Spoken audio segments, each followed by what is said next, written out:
Si PiCoin, ang matagal nang inaabangang crypto project na maraming Pinoy ang sumali noon sa pamamagitan lang ng pagpindot-pindot araw-araw sa cellphone ay muling naging usap-usapan. Sa pagkakataong ito, hindi lang simpleng usapan ang nangyari. Dahil po sa bagong feature na inilaunch ng Pi Network, yan po ang tinatawag na Buy Pi feature. Yan ay bigla po itong tumaas ng 14%.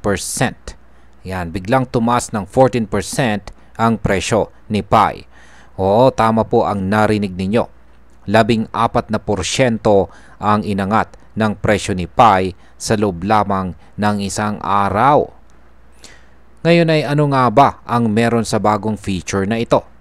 Bakit sobrang laki ng epekto nito sa presyo ni PiCoin? At nagsisimula na nga ba ang matagal ng pinapangarap na rally papuntang $1 na presyo? Kaya yan po ang siyang ating pag-uusapan sa video na ito. Pero bago po tayo magpatuloy ay pakibasa na lamang po muna ang disclaimer dito sa ibaba ng ating screen. Ayan, itong mga nakaraang buwan ay tuloy-tuloy po ang paglabas ng bagong updates mula kay Pi Network. Kasama na rito ang tinatawag pong Pi Desktop App. Yan ang Pi Desktop App at mas pinahusay na account management sa Pi browser. Pero ngayong July ay pinasabog po ni Pi Network ang community sa pamamagitan po ng paglabas ng Buy Pi feature. Ayan, sa pamamagitan po ng bagong feature na ito ay pwede na pong bumili ng PiCoin direkta sa Pi Wallet gamit po ang totoong pera o fiat currency. Hindi na po kailangang dumaan pa sa mga exchange tulad ni Binance or KuCoin. Diretso na po, gamit lang ang credit card, Apple Pay o Google Pay.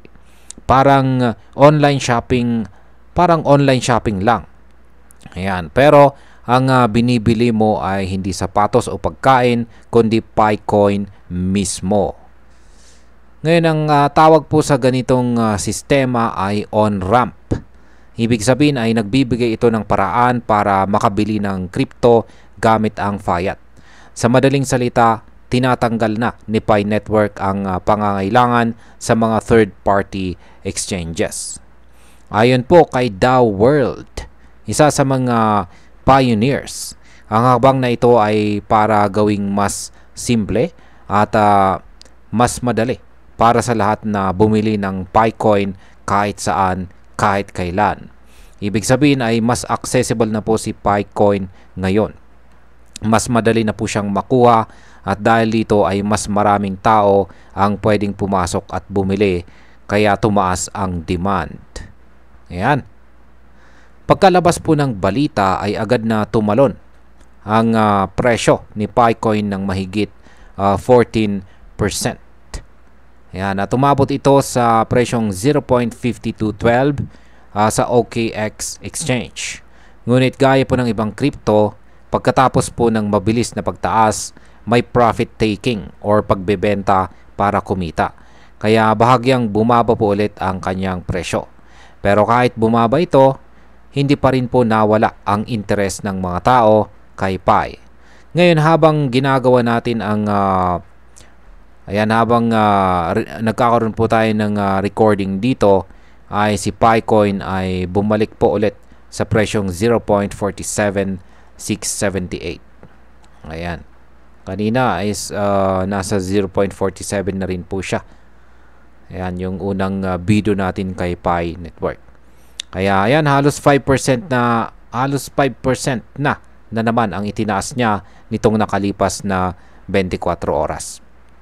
Ayan, kung babalikan po natin ang June 30 ay nagdagdag din si Pi Network ng mga KYB verified partners gaya po ng OnRamper at saka OnRamp.money para mapalawak pa ang kakayahan nilang magbenta ng PiCoin.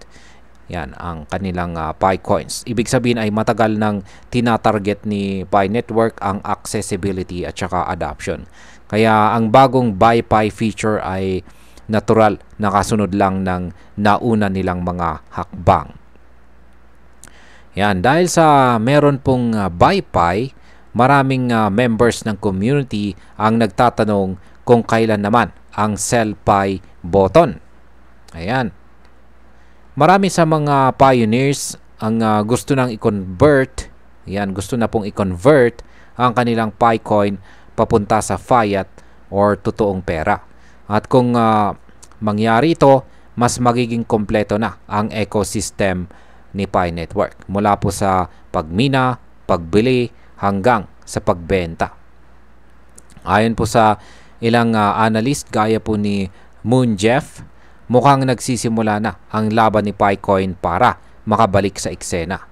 Sabi nga niya ay marami ng altcoins ang nagpump, pero naiwan po si Pi. Baka nagsisimula na ngayon ang kanyang rally papuntang $1 na presyo. Ayan, habang ang ibang altcoins ay sunod-sunod ang pagtaas ng kanilang presyo, si Pi ay medyo nahuhuli sa rally. Pero ngayon na mas madali na siyang mabili, malaki ang tsansa na sumabay na rin siya sa galaw ng market. Kaya ang tanong ay may habol pa ba itong si Picoin? Ayon po sa mga on-chain analyst, kung magtuloy-tuloy daw ang adoption at gagawing available ang Sell Pi feature, possible raw na marating ni Picoin ang presyo na $1 sa mga susunod na buwan.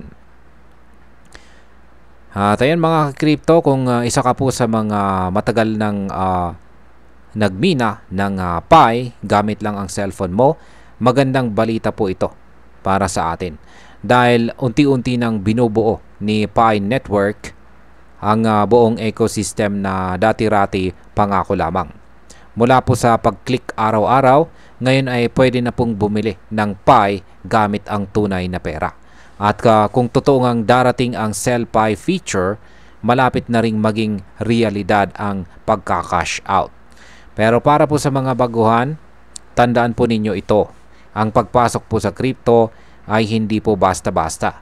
Oo, exciting po ang rally ni Picoin. Pero mas maganda pa rin po na mag-research muna, alamin ang risk, at huwag pong mag-invest nang hindi mo kayang mawala. Abangan pa natin ang susunod na galaw ni Pi. Pero ngayon, isa lang ang malinaw. Hindi pa tapos ang laban ni Picoin.